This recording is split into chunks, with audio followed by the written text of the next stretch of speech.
9절 10절입니다. 욥기 1장 9절 10절 우리 한 목소리를 읽겠습니다. 시작. 사탄이 여호와께 대답하여 이르되 욥이 어찌 까닭 없이 하나님을 경외하리이까? 주께서 그와 그의 집과 그의 모든 소유물을 울타리로 두르심 때문이 아니니까? 주께서 그의 손으로 하는 바를 복되게 하사 그의 소유물이 땅에 넘치게 하셨음이니이다. 아멘.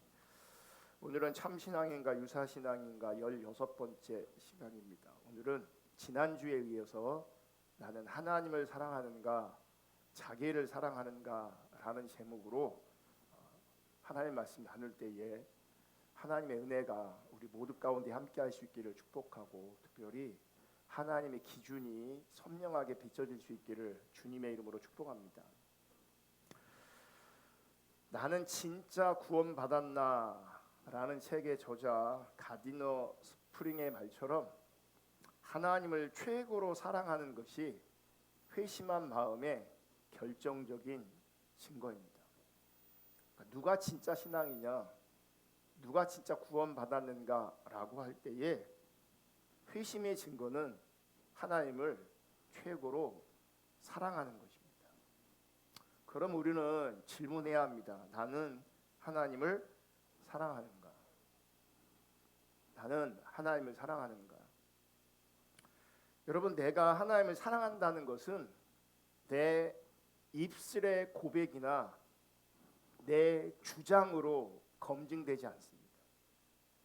나는 주님을 사랑합니다 라고 고백하거나 나는 주님을 사랑합니다 라고 주장한다고 해서 그것이 내가 하나님을 사랑하는 것을 증명하는 것이 아니라는 겁니다. 내가 하나님을 사랑한다고 고백하고 그 사랑의 고백에 사랑이라는 정서와 감수성이 함께하면 나는 하나님을 사랑하는가, 사랑하고 있는 건가? 맞습니까? 여러분, 사랑의 고백이 있고 그 사랑이라는 정서와 감수성이 있는 그 사람, 하나님을 정말 사랑할 수도 있고 하나님을 사랑하지 않는 사람일 수도 있습니다. 검증이 쉽지 않다는 거예요.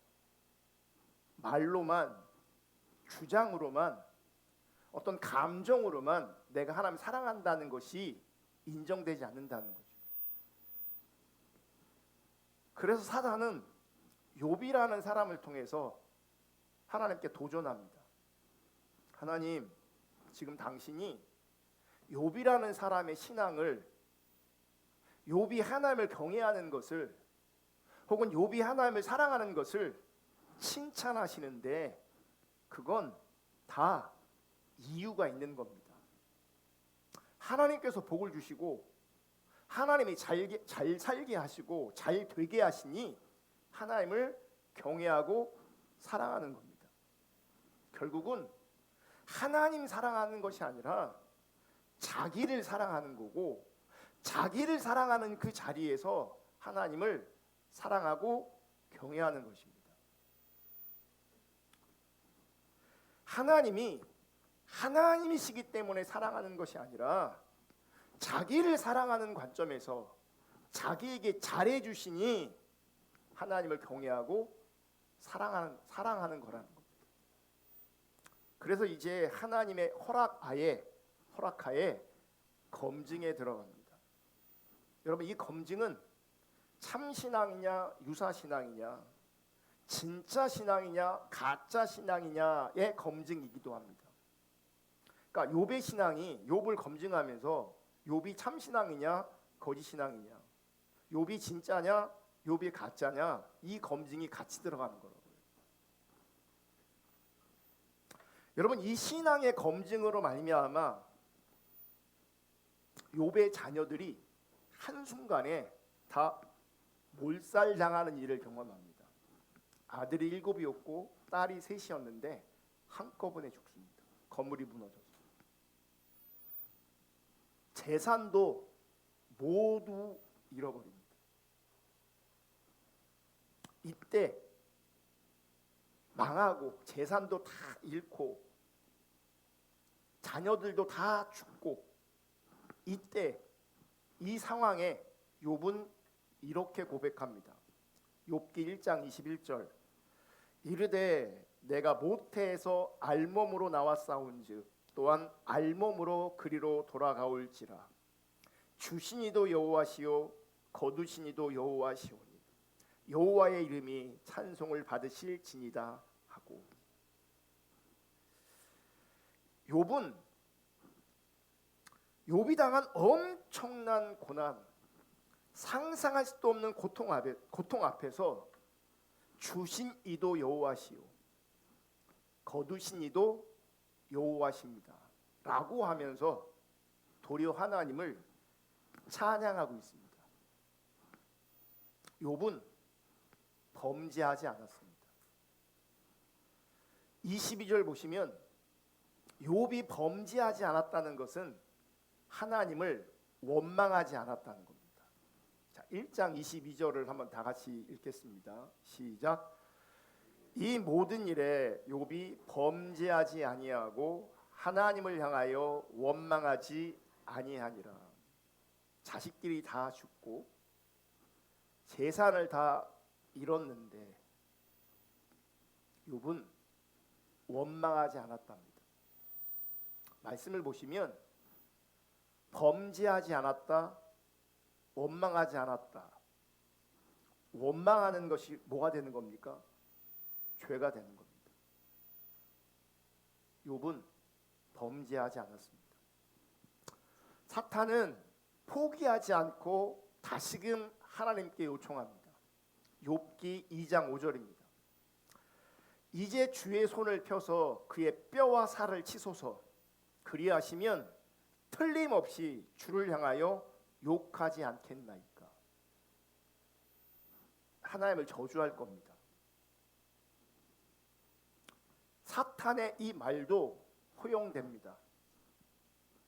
그래서 욥의 몸은 만신창이가 됩니다. 욥기 2장 7절부터 보시면 사탄이 이에 여호와 앞에서 물러가서 욥을 쳐서 그의 발바닥에서 정수리까지 종기가 나게 한지라. 온 몸에 종기가 났습니다. 8절. 욥이 재 가운데 앉아서 질그릇 조각을 가져다가 몸을 긁고 있더니, 이 재 가운데 앉았다, 이 말은 문자적으로 실제로 재 가운데 앉았다는 거고요. 그 의미는 뭐냐면 지금 욥은 가장 밑바닥에 있다.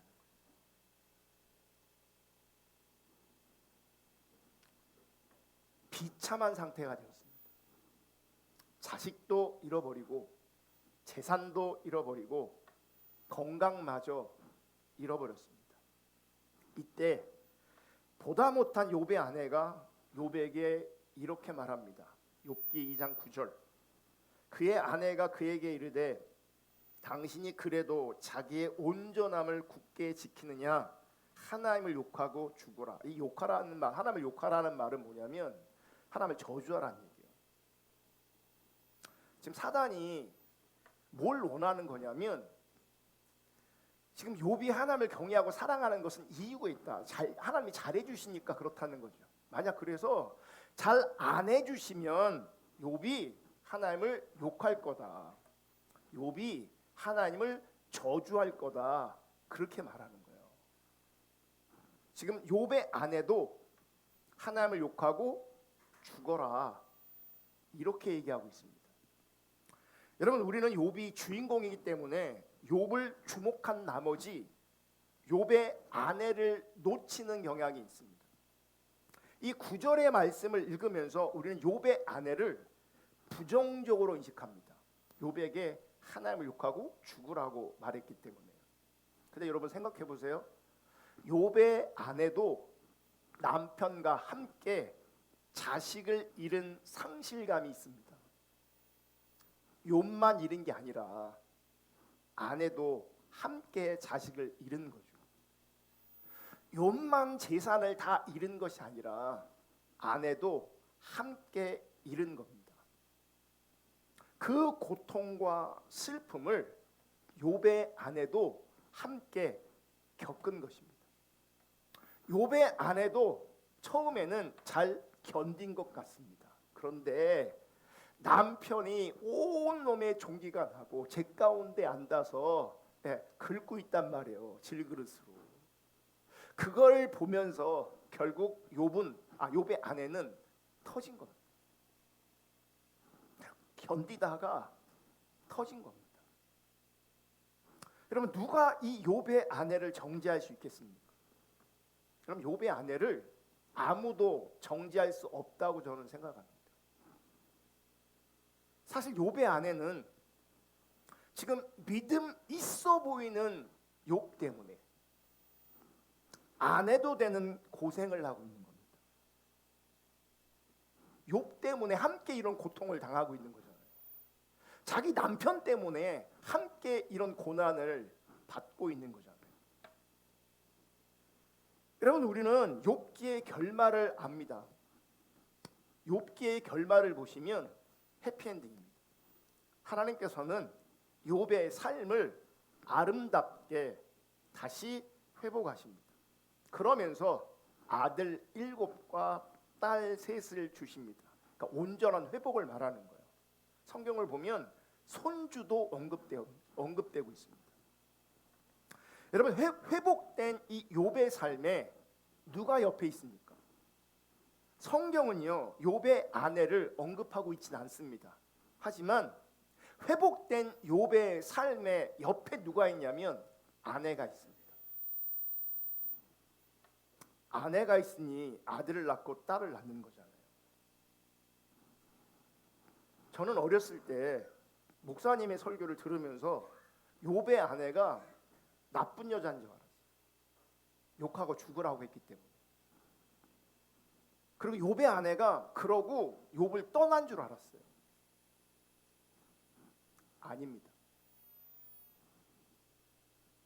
한때 욥의 아내도 너무 힘들어서 터지기는 했지만 결국은 욥과 함께 했습니다. 그리고 욥과 함께 회복을 누리게 된 것입니다. 그런데 지금 현실에서 고난 중에 있는 욥은 이런 결말을 모르잖아요. 지금 욥의 현실은 뭐예요? 자식도 잃고 재산도 다 잃고 몸도 만신창이가 되고 이런 상황에 아내가 하나님을 욕하고 하나님을 저주하고 죽으라고 말합니다.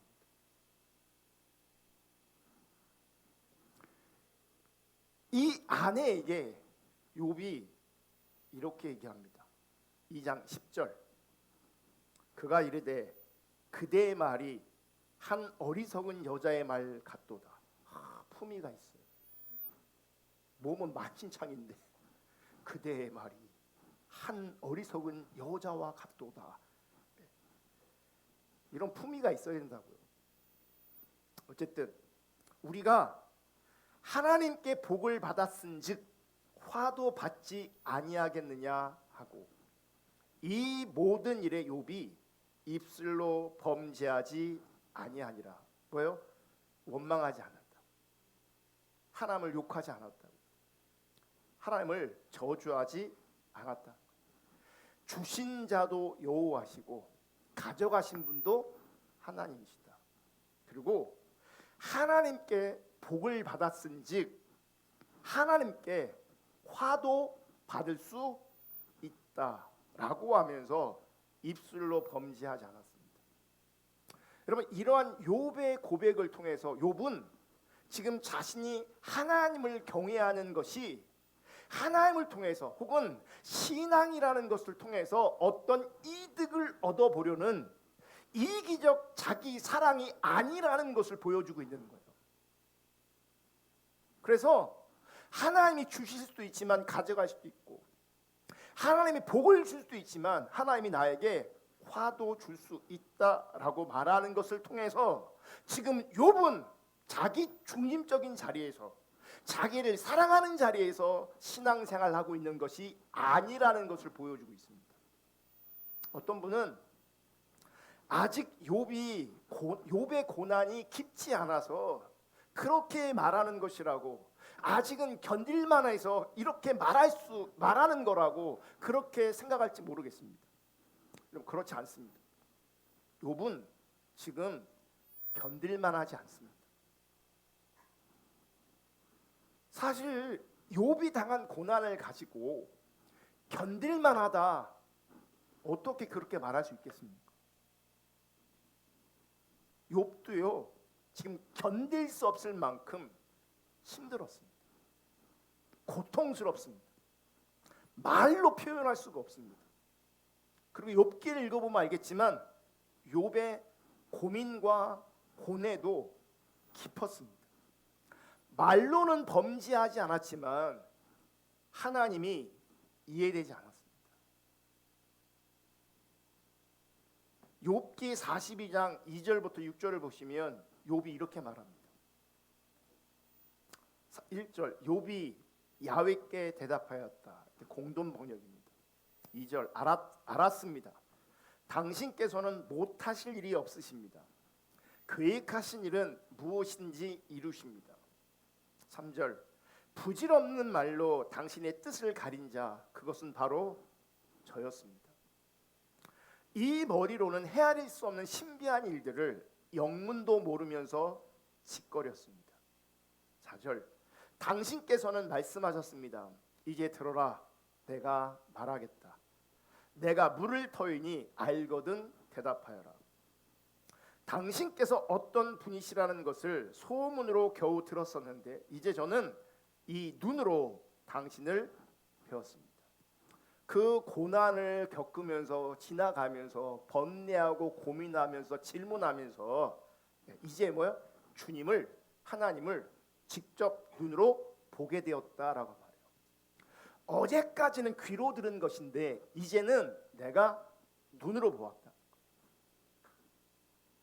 6절, 그리하여 제 말이 잘못되었음을 깨닫고 티끌과 잿더미에 앉아 뉘우칩니다. 결국 누가 회개하고 있는지 아십니까? 욥이 회개하고 있습니다. 고통을 누가 당했어요? 고난을 누가 당했어요? 욥이 당했어요. 욥이. 근데 나중에 보면 누가 회개하고 있냐면 욥이 회개하고 있다. 그럼 이상하지 않습니까? 그럼 지금 욥은 긴 시간 동안 자신이 극심한 고난을 겪고 했던 그 뚜렷한 이유를 알지 못합니다. 내가 왜 이런 고통을 당해야 되고 내가 이런 고난을 왜 당해야 되는지 극심한 고난과 고통을 겪으면서 그 답을 얻지 못했다고요. 우리는 욥기 1장, 2장을 읽어서 알고 있지만 욥 자신은 왜 나에게 이런 일이 벌어졌는지 모릅니다. 어느 날 갑자기 자식들이 다 죽어버렸어요. 어느 날 갑자기 재산을 다 잃어버렸어요. 어느 날 갑자기 몸이 병들었단 말이에요. 그러면 우리는 사정을 알잖아요. 그러면 나중에 하나님께서 욥에게 자초지정을 설명하고 미안하다고 사과하셔야 합니다. 욥아, 사실은 내가 마귀와 너의 신앙을 가지고 내기를 했어. 욥아, 네가 애꿎게 고생을 하게 되었어. 미안하다. 하지만 결국 내가 이겼단다. 욥아, 네가 신앙을 잘 지켜줘서 고맙다. 이제 내가 모든 것을 갚아줄게. 회복시켜줄게. 더 큰 복으로 함께 해줄게. 여러분, 이렇게 말씀하셔야 이해가 되지 않겠습니까? 그런 성경을 보시면 하나님은 욥에게 사과하지 않습니다. 성경을 보면 오히려 욥이 회개합니다. 욥이. 여러분, 성경을 보시면 하나님이 인간을 향해 미안하다라고 말하는 부분이 있습니다. 그러니까 성경을 안 읽으신 분은 모르시니까 대답 안 하셔도 돼요.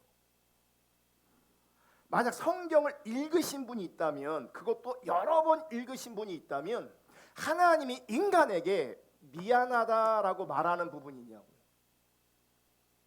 있어요, 없어요? 없어요. 그리고 있으면 안 돼요. 하나님은 완전하시고, 하나님은 온전하시고, 하나님은 실수가 없으시기에 그분은 우리에게 미안할 수 없어요. 그분이 우리에게 미안한 일을 행했다면 그분은 하나님이 아니세요. 그래서 성경은 우리 인간에게 하나님이 미안하다라는 뉘앙스로 말씀하신 적이 없어요. 또 하나, 인간에게 고맙다라는 말씀이 있습니까?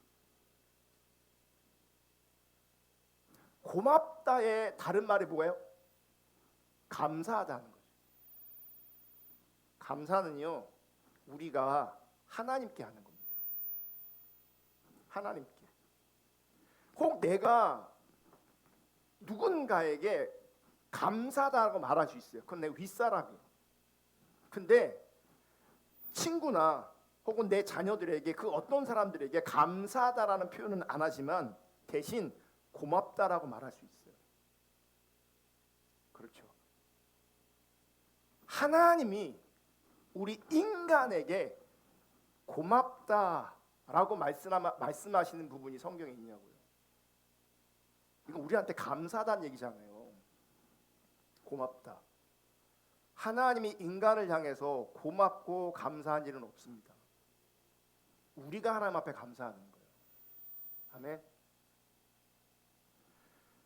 우리에게 하나님께서 고마워할 일이 있다는 얘기는 하나님 우리를 의지했다는 얘기예요.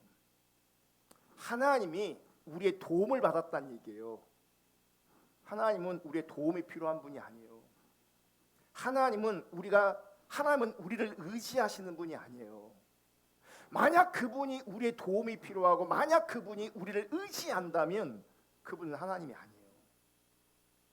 그래서 성경에는 인간을 향해서 하나님이 고맙다, 미안하다 이런 말씀이 없이, 하나님은 완전하고 온전하셔서 하나님이 행하신 그 모든 일은 가장 선하고 아름다운 겁니다. 하나님이 허용하신 일은, 하나님이 하신 일은 다 선한 겁니다. 아멘.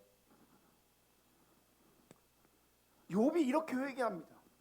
지금까지는 제가 하나님을 안다고 하였지만 그동안은 귀로 들어서 아는 것입니다. 하지만 이제는 이 고난을 통해서 제가 눈으로 보는 것처럼 하나님을 알게 되었습니다. 눈으로 주를 배우니 제가 티끌과 잿더미에서 회개하지 않을 수 없습니다 라고 욥이 고백하는 겁니다.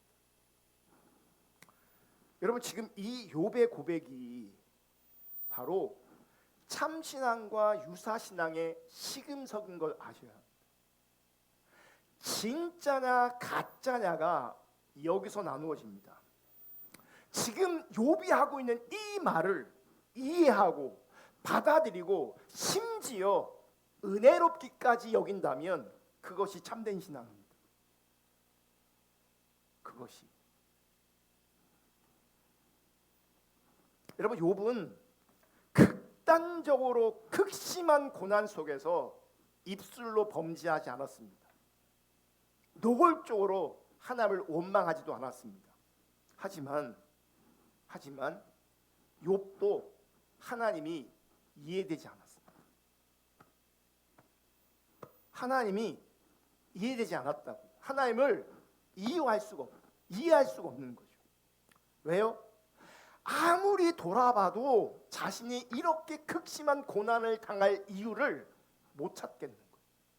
친구들은 와서 네가 고통당하고 고난당할 때에 이유가 있는 거야.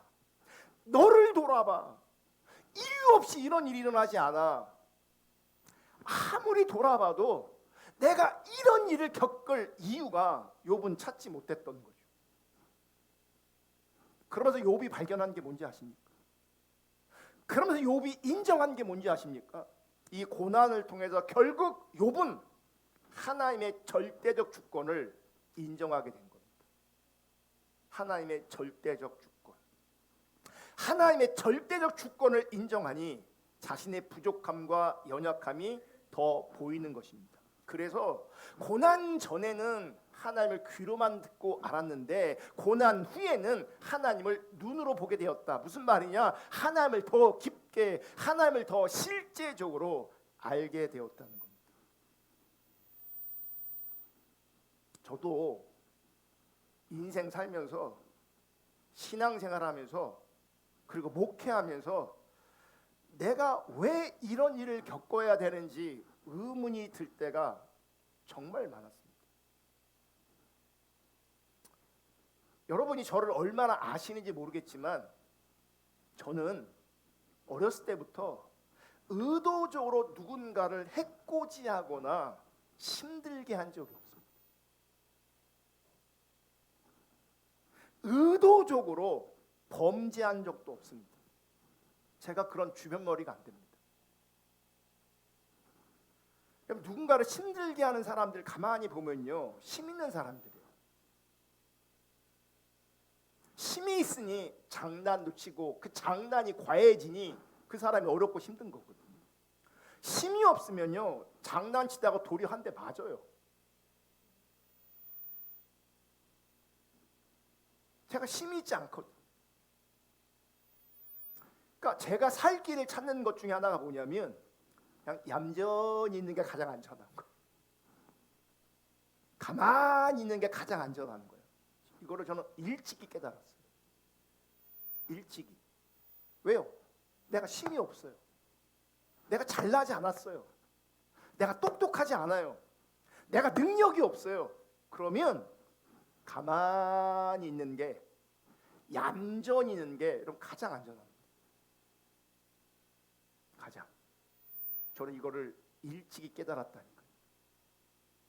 있는 듯 없는 듯 사는 거예요. 있는 듯 없는 듯. 그런데 이렇게 살았는데 이런저런 일들을 만나고 경험할 때, 그래서 내 삶과 인생이 힘들어질 때면 왜 나에게 이런 일이 있는가? 내가 무슨 잘못을 했길래? 라는 생각이 자연스럽게 막 밀려옵니다. 그러면서 억울한 마음이 나를 지배합니다. 억울한 마음.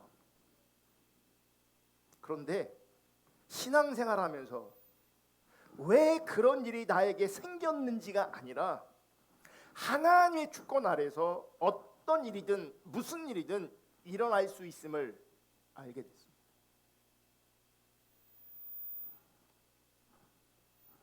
이게 쉽지가 않았습니다. 깨달아지고 내가 인정되기까지 오랜 시간이 걸렸습니다. 결단코 쉽지 않았습니다.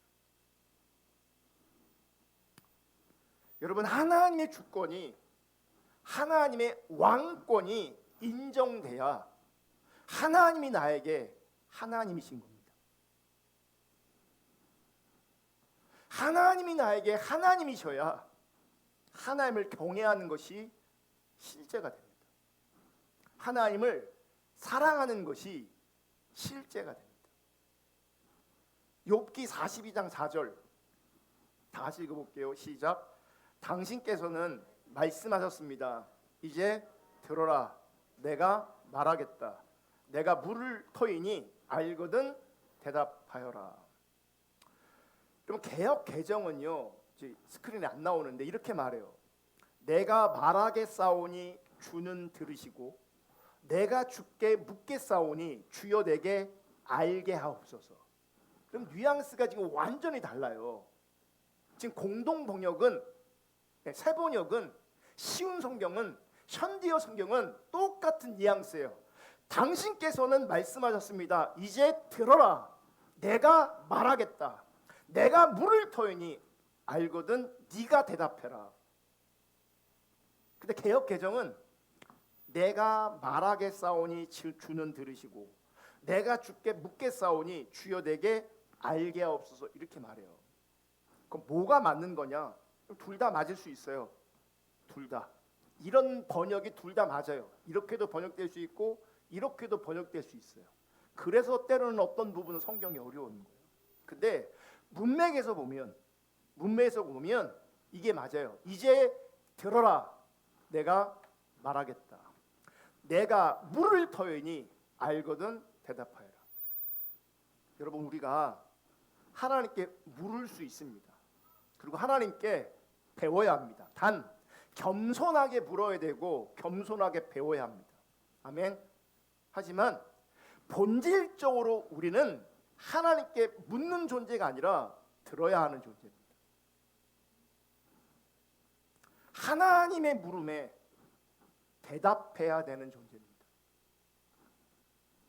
그런데 우리는 자기 중심적인 자리에서, 자기를 사랑하는 자리에서 하나님께 묻습니다.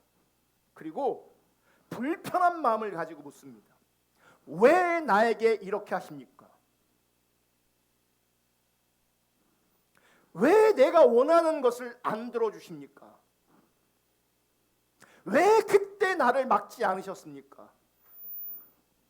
왜 나를 위해 문제를 해결하지 않으십니까? 우리는 계속 하나님께 질문을 던집니다. 들으려고 하지 않습니다.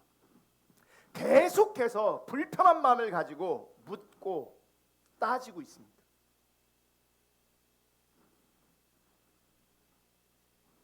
욥도요, 들어서 하나님을 알았어요. 들어서 하나님을 알았음에도 불구하고 하나님이 욥은 나를 경외하는 사람이야 라고 인정하셨어요. 그래서 적어도 욥은 입술로 범죄하지 않았어요. 주신 자도 여호와시고 가져가신 분도 취하신 분도 하나님입니다 라고 인정했어요. 하나님은 복도 줄 수도 있지만 하나님은 나에게 화도 줄 수 있는 분이다 라고 인정했어요. 근데 여전히 여기서 질문이 생기는 거예요. 입술로는 믿음의 고백을 지금 하고 있는데, 믿음의 고백을 했는데 이 안에 질문이 계속 있는 거예요. 내가 왜 이런 고생을 해야 되는가? 내가 왜 이 고난을 받아야 되는가? 그러면서 하나님을 향할 불편한 마음이 있는 거죠. 하나님 이해할 수가 없어요. 하나님 이해할 수가 없어요. 아무리 돌아봐도 그 이유를 나는 찾지 못하겠어요 라고 불편한 마음이 자꾸 올라오는 거죠. 믿음의 고백을 했는데. 그래서 여러분, 유사신앙과 참신앙의 구분, 참신앙과 유사신앙의 구분은 하나님을 믿는다는 혹은 하나님을 사랑한다는 그 말의 그 고백에 있지 않습니다. 하나님을 사랑하는 이유에서 참신앙과 유사신앙이 구분되어지는 겁니다. 자기 중심에 근거한, 자기 사랑에 근거한 하나님의 사랑은, 하나님 사랑하는 것은 유사신앙입니다. 여러분, 참된 신앙은 하나님이 하나님이시기 때문에 그분을 사랑하고 경외하는 것입니다. 즉 하나님의 절대 주권을 인정하는 겁니다. 그러니까 귀로만 들을 때는 인정하는 것처럼 보였지만 마음에서 인정이 안 돼요. 이해가 안 되니까. 근데 그 고난을 지나면서 하나님이 욥을 대하시면서 욥이 도리어 하나님이 미안하다 고맙다 말씀하시는 게 아니라 욥이 회개하면서 욥이 뭐라고 말하냐면, 이제는 옛날에는 어제는 귀로만 들었는데 이제는 내가 눈으로 당신을 알게 되었습니다. 온전히 당신을 알게 되었습니다 라고 하면서 입술만 고백하는 게 아니라, 이론으로만 고백하는 것이 아니라 하나님의 절대 주권을 이제 뭐 하는 거예요? 인정하는 거고, 하나님의 절대 주권을 인정하는 그 자리에서 욥에게 하나님은 하나님이 되시는 거예요.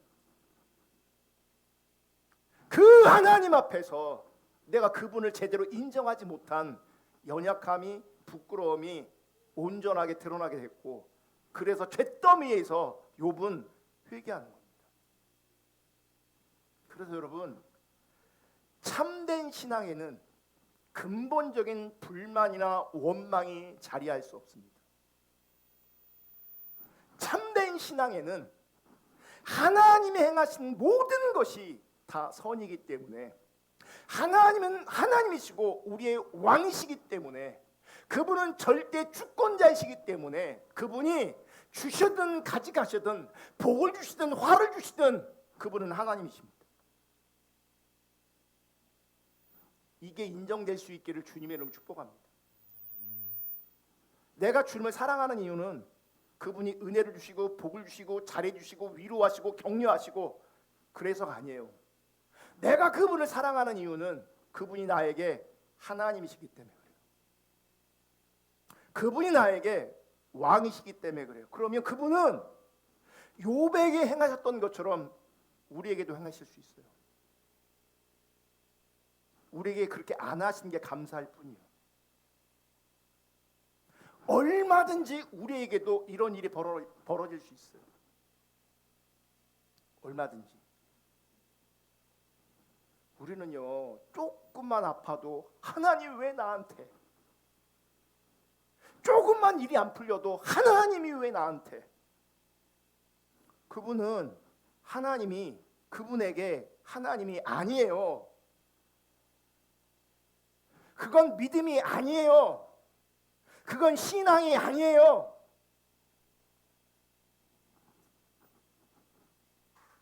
그래서 참된 신앙에는 근본적으로 불만이나 원망이 자리할 수 없습니다. 이 말은 우리가 살다 보면 원망을 합니까? 안 합니까? 할 수 있잖아요. 그리고 하잖아요. 그러면 누군가가 원망할 때 너는 원망 아닌 넌 가짜야. 내가 나도 모르게 원망하는 모습이 있으면 나는 가짜네. 그렇게 극단적으로 판단할 수 있는 말이 아니에요. 빚어져야 된다고요. 빚어지는 과정에서는 우리가 연약하기 때문에 얼마든지 원망할 수 있고 불평할 수 있어요. 여러분, 엄격하게 하나님의 기준을 그렇게 적용하면 욥의 아내는 참된 신앙일 수 없죠. 어떻게 얘기해요? 남편한테 하나님을 욕하고 죽어! 이렇게 한단 말이에요.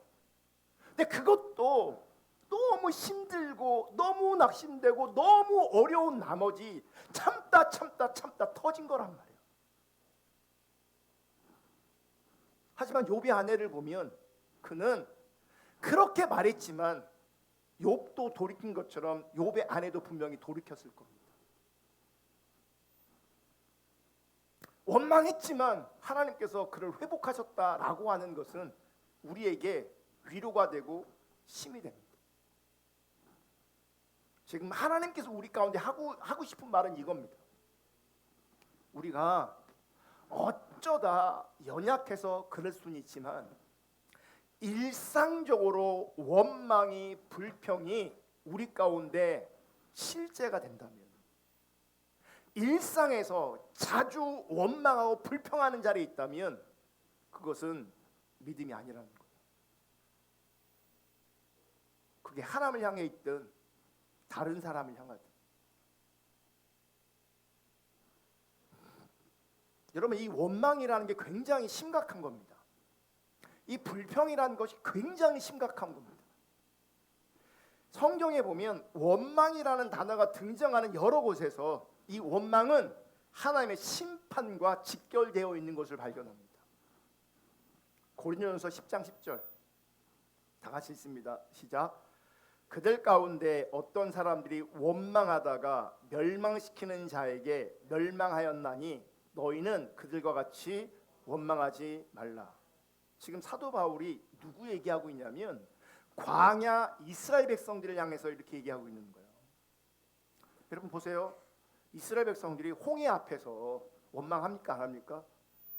해요. 근데 홍해를 지나게 하시죠. 물이 없을 때, 먹을 게 없을 때 원망합니까? 안 합니까? 해요. 그래도 물 주시고 먹을 거 주십니다. 그런데 그 문제가 해결되지 않으면 해결되지 않으면 그들은 심판을 받습니다. 광야는 제가 금요일 날도 말씀드렸지만 광야는 우리가 훈련되어지고 빚어지는 곳입니다. 그런데 어떤 이들은 이 광야를 고생으로만 인식합니다. 여러분, 광야를 고생으로만 인식하면 원망과 불평이 끊어지지 않습니다. 그 원망과 불평이 끊어지지 않으면 그 결과는 심판이고 멸망입니다. 그래서 성경은 원망을 멸망이라는 단어와 함께 사용하고 있습니다.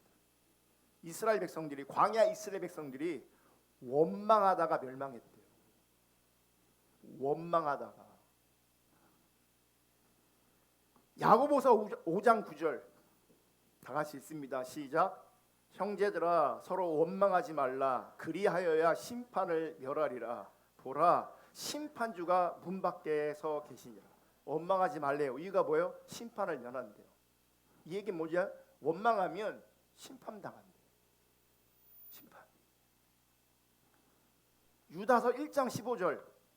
이는 무사람을 심판하사 모든 경건하지 않은 자가 경건하지 않게 행한 모든 경건하지 않은 일과 또 경건하지 않은 죄인들이, 경건하지 않은 자가 있고 경건하지 않게 행한 모든 경건하지 않은 일이 있어. 또 경건하지 않은 죄인들을 얘기해요. 그러면서 주를 거슬러 한 모든 완악한 말로 말미암아 그들을 정죄하려 하심이라 하였느니라.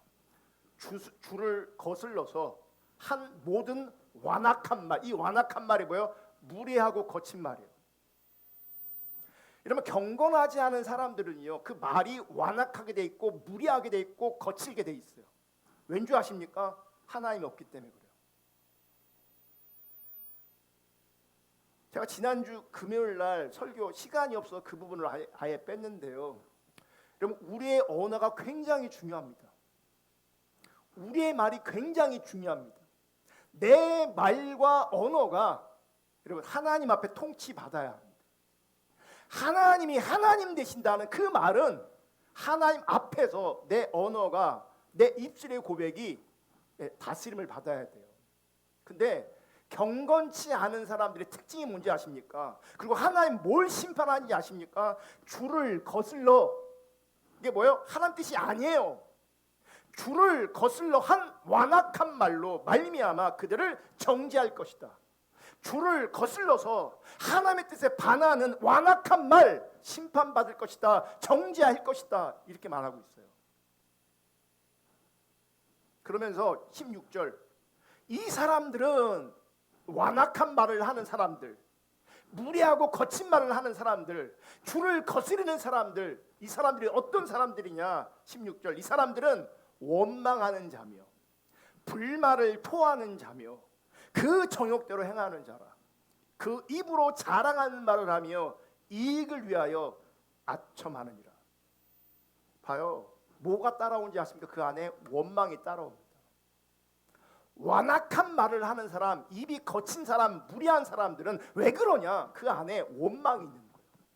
원망이 있으니까 그 원망하는 마음을 토대로 해서 거친 말이, 무례한 말이 막 나오는 거예요. 완악한 말이 나오는 거예요. 거기엔 하나님의 통치 아래 있지 않기 때문에 그래요. 주를 거스르기 때문에 그래요. 이거 세 번역으로 다시 볼게요. 이것은 모든 사람을 심판하시고 모든 불경건한 자들이 저지른 온갖 불경건한 행실과 또 불경건한 죄인들이 주님을 거슬러서 말한 모든 거친 말들을 들추어서 그들을 단죄하시려는 것이다. 경건하지 않는 자들, 불의한 자들이 했던 그 모든 말들, 주를 거슬러 했던 그 모든 거친 말들을 들추어내서 그들을 단죄, 그들을 심판하신대요. 16절, 이들은 불만에 쌓여서, 이들의 특징이 뭔지 아십니까? 늘 불만이 있어요. 늘 하나님한테도 불만이고, 부모도 불만이고, 자식도 불만이고, 남편도 불만이고, 배우자도 불만이고, 늘 불만이 가득 차 있어요. 그러면서 불평을 늘어놓는 사람들이요. 여러분 이렇게 교제를 하다 보면 어떤 사람들은 자꾸 불평하는 사람들이 있어요. 여러분 그 사람하고 교제하면 안 돼요. 그런 사람하고 교제하다 보면 같이 불평하게 돼 있어요. 같이 죄짓게 돼 있어요. 이들은 불만에 쌓여서 불평을 늘어놓는 사람들이요, 자기들의 욕심대로 사는 사람들이다. 그러니까 자기들의 욕심대로 살다 보니까 자기 뜻대로 안 되잖아요.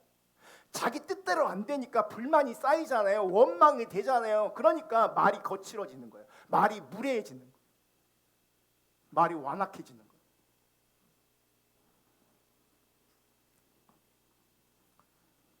제가요 군 생활할 때 되게 힘들었거든요.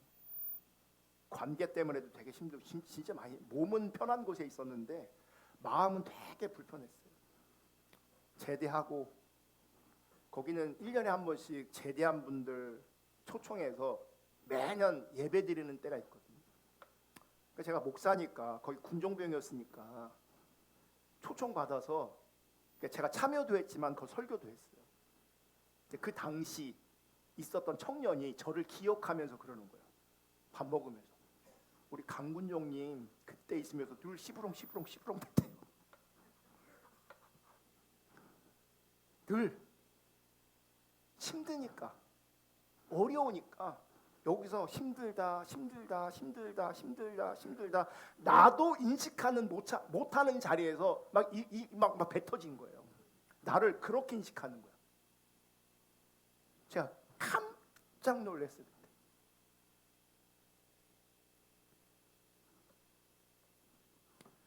자기 중심적인 자리에 있으면 다 이렇게 됩니다. 하나님의 주권, 하나님의 왕되심, 하나님의 하나님 되심을 인정하지 않으면 다 이렇게 됩니다. 하나님이 기회를 주고 기회를 또 주고 또 주는데 이 원망과 불평의 문제가 해결되지 않습니다. 그러면 끝내는 심판입니다. 성경이 원망과 불평을 지금 어떻게 다루고 있는지를 심각하게 살펴보셔야 합니다. 심각하게 돌아볼 때, 살펴볼 때 일상의 자리에 있는 그 원망이 우리 가운데 끊어질 수 있습니다. 심각하게 돌아보지 않으면 돌아가면서 원망하고 불평할 겁니다.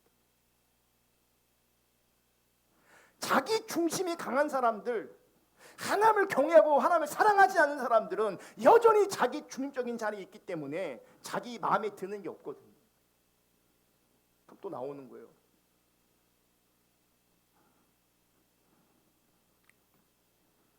여러분 말로 발설하지 않아도 마음으로 원망하는 것도 하나님 앞에서 범죄입니다. 왜냐하면 사람은 말로 표현하지 않으면 모르잖아요. 하나님은 내가 숨겨놓고 있다고 하나님 모르시는 게 아니잖아요. 내 원망이 표현되거나 혹은 내 원망의 불평이 내 안에 그냥 있을지라도 하나님 앞에서는 달라지는 게 없어요. 마음에서 원망하는 것도 하나님 앞에 범죄입니다. 아니 목사님 마음에서 그런 것까지 그러면 어떻게 합니까? 어떻게 사람을 살라는 겁니까? 말라는 겁니까? 근데 그게 하나님 기준이에요. 아까 그랬잖아요. 너는 들어라. 하나님이 절대적인 하나님이시라고요. 그분의 절대 주권이고 절대적인 하나님의 뜻이에요. 하나님이 어떻게 그렇게 삽니까? 그게 교만이라고요. 누가 그렇게 삽니까? 그게 교만이라고요. 그게 악이라고요. 그게 죄라고요. 내가 그렇게 살 수 없으면 그걸 가지고 제 가운데 앉아서 회개해야 되는 거예요.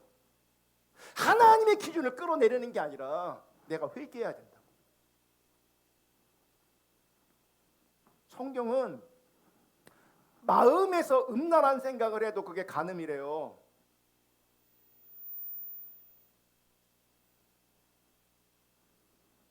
마음에서 원망하잖아요.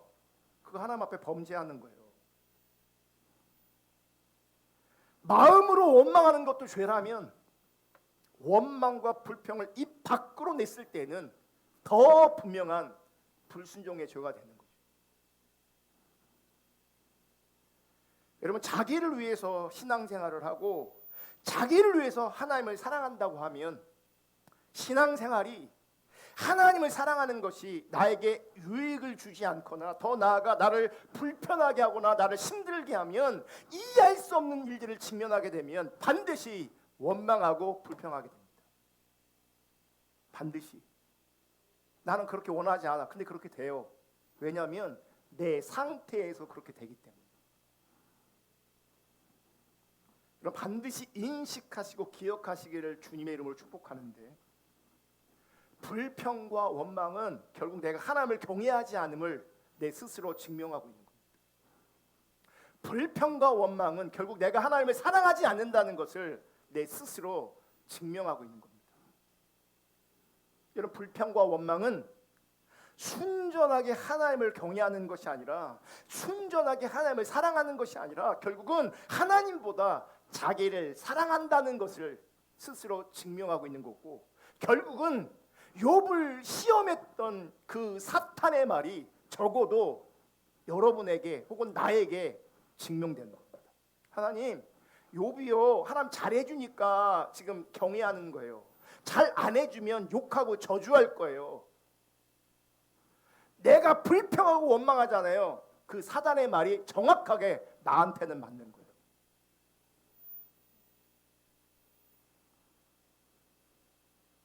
나를 위해서, 나를 사랑하는 관점에서 신앙생활하고 하나님을 사랑한다고 고백할지라도 나에게 고난이 닥치고 어려움이 있으면 결국은 그런 사람들은 반드시 원망하고 불평하게 됩니다. 잠시가 아니라 지속적으로 반복적으로 원망하고 불평하는 자리에 있게 되어집니다. 그 자리를 떠나지 못합니다. 광야 이스라엘 백성들처럼. 하지만 하나님이 하나님 되시기에 하나님을 사랑하면 때로는 이해할 수 없는 일을 겪을 수도 있습니다. 고난과 고통을 경험할 수도 있습니다. 그 고통은, 어떤 고통은 내 인생을 마감하는 순간까지 따라올 수도 있습니다. 그럼에도 불구하고 원망하고 불평하기를 선택하는 것이 아니라 도리어 하나님을 섬기기로, 하나님을 사랑하기로 결정하는 겁니다. 이론으로, 논리로 주는 치하실 수도 있고 주실 수도 있는 분입니다. 주는 복을 줄 수도 있는 분이고 화도 줄 수 있는, 논리와 이론으로 교리로 동의하는 것이 아니라 실제 절대 주권자이신 그 하나님 앞에서 인정되어지고 고백하는 거죠. 그러면 어떤 분들은 이런 생각을 할 수도 있어요. 과연 자기 사랑에 근거하지 않은 사랑이 가능할까? 그럼 이게 뭐예요? 벌써 질문이 나오잖아요. 하나님 뭐라고 말씀하세요? 들으라고 말씀하시는데, 인정하라고 말씀하시는데 자꾸 우리는 그럴 사람이 있을까? 또 질문을 해요. 예수 믿는 것은 천국에 가려고 하는 것 아닌가? 구원 받으려고 믿는 거 아닌가? 그렇다면 구원받고 천국 가기 위해 하나님 믿고 사랑하는 것도 자기를 위한 것 아닌가? 그럼 구원받고 천국 가기 위해 하나님을 믿는 것도 가짜인가? 여러분, 이 질문에 답을 드리면 가짜일 가능성이 큽니다. 여러분, 하나님을 믿는다는 것은 하나님이 하나님 되심을 인정해 드리는 겁니다. 하나님이 하나님 되심을 인정하고 그 하나님 되심을 내가 신뢰하는 겁니다. 그러므로 참된 믿음의 목적은 구원과 천국이 아닙니다. 구원을 위해서 믿는다면 이 믿음은 자기중적인 믿음이에요. 나를 위한 믿음이에요. 천국 가려고 믿는다면 이 믿음은 나를 위한 믿음인 거죠. 근데 여러분, 참된 믿음의 목적이 뭔지 압니까? 참된 믿음의 목적이 구원과 천국이 아닙니다. 참된 믿음의 목적은 바르게 믿는 것이고 온전히 믿는 것입니다. 참된 믿음의 목적은 하나님을 바르게 사랑하는 것이 목적입니다. 아멘. 바르게 믿으니 구원도 따라오고 천국도 따라오는 겁니다. 내가 구원을 원하고 내가 천국을 원해도 바르게 믿지 않으면 그분은 구원받지 못하고 천국 갈 수 없습니다. 내가 원해도. 그래서 구원이 목적이고 천국이 목적이라면, 결국 나를 위한 믿음이라면, 이 믿음은 진짜 믿음이 아닌 겁니다. 종교적인 믿음인 거예요. 문제는 자기 사랑에 근거한 믿음과 사랑은 인간의 본능이고 본성이라는 거예요. 여러분, 인간은 자신에게 어떤 특별한 일이 일어나지 않는 한 인간은 본성적이고 본능적인 이것을 넘어설 수가 없습니다. 그러니까 이런 사람이 신앙을 선택하지 않아 종교가 되는 거예요. 그래서 교회를 오래 다녀도 결국 그 사람이 안 변해요. 어떻게 안 변하는 걸 보냐? 늘 불평과 원망을 달고 살아요. 그 얘기는 그분의 하나님을 하나님으로 인정하지 않는 거예요. 믿는다고 고백하고 사랑한다고 고백할지 모르겠지만, 그래서 정말 많은 사람들이 하나님을 사랑한다고 고백하면서도, 하나님을 믿는다고 고백하면서도 실제로는 자기 사랑에 지나지 않는 동기를 가지고 하나님을 믿고 하나님을 사랑하는 것에 지나지 않는 겁니다. 이런 관점에서 사람들의 이기적인 욕망을 부추기고 자기 사랑을 부추기는 이 유사신앙, 거짓신앙, 더 구체적으로는 기복신앙, 번영신앙, 이런 것들은 매우 위험하고 하나님 앞에서 거짓된 것입니다. 예수 믿으면 잘 된다, 거짓이라고요. 우리는 잘 되려고, 복 받으려고, 문제 해결하려고 하나님 믿는 게 아니라고요. 하나님이 하나님이시기 때문에 그분을 믿는 거예요. 우리 시대의 신앙이 매우 위험합니다.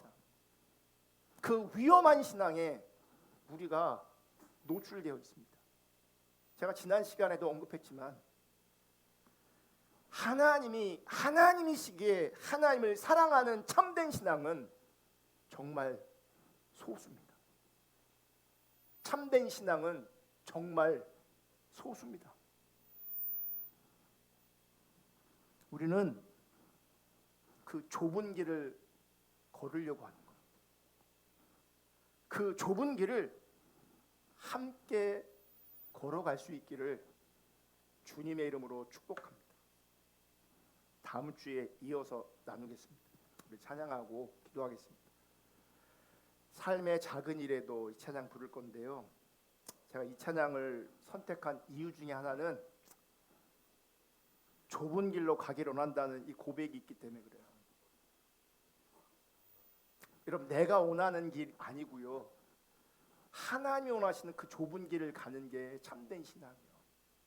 적어도 여러분의 삶의 자리에서, 인생의 자리에서 불평과 원망이 나를 지배하고 억울한 마음이 나를 지배하고 있다면, 제가 분명히 말씀드리는데 그거 참신앙 아닙니다. 이유가 있겠죠. 나를 힘들게 하는, 나를 어렵게 하는, 나를 불편하게 하는, 원망하게 하는 이유가 있겠죠. 그럼에도 불구하고 그런 마음들이 나를 지배하게 하는 것은, 분명한 것은 참신앙이 아닙니다. 어떤 일을 만나든 겪든 하나님을 하나님으로 인정해드리는 참된 신앙, 그 좁은 길을 함께 걸어갈 수 있기를 주님의 이름으로 축복합니다.